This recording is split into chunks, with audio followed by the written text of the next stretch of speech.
গেল কয়েকদিন ধরেই রাজধানী ঢাকাসহ দেশের বিভিন্ন অঞ্চলে বজ্রসহ বৃষ্টি হচ্ছে। তারই ধারাবাহিকতায় এবার সারা দেশে আবারও বৃষ্টি বাড়তে পারে বলে জানিয়েছে আবহাওয়া অফিস।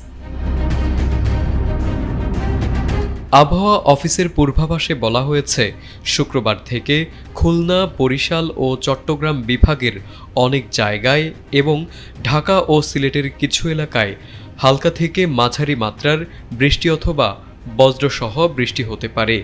এছাড়া আবহাওয়াবিদ হাফিজুর রহমান জানিয়েছেন, দক্ষিণ বঙ্গোপসাগরে অবস্থান করছে মৌসুমি স্বাভাবিক লঘুচাপ, যার বর্ধিতাংশ বিস্তৃত রয়েছে উত্তর বঙ্গোপসাগর পর্যন্ত। এর প্রভাবে আগামী কয়েকদিন দেশে বৃষ্টির প্রবণতা বাড়তে পারে। আবহাওয়ার পূর্বাভাসে আরও বলা হয়, বৃহস্পতিবার চট্টগ্রাম বিভাগের দু-একটি জায়গায় হালকা বৃষ্টি হতে পারে। অন্য বিভাগগুলোতে আবহাওয়া শুষ্ক থাকতে পারে, তবে আকাশ থাকবে আংশিক মেঘলা। এ সময় তাপমাত্রার উল্লেখযোগ্য পরিবর্তনের সম্ভাবনা নেই।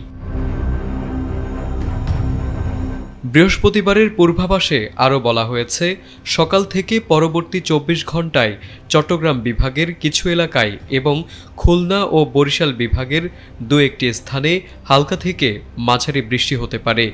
অন্যান্য এলাকায় আবহাওয়া মূলত শুষ্ক থাকবে, তবে আকাশ আংশিক মেঘলা থাকতে পারে। এ সময় দিনের তাপমাত্রা সামান্য হ্রাস পেতে পারে, যদিও রাতের তাপমাত্রায় তেমন পরিবর্তন আসবে না।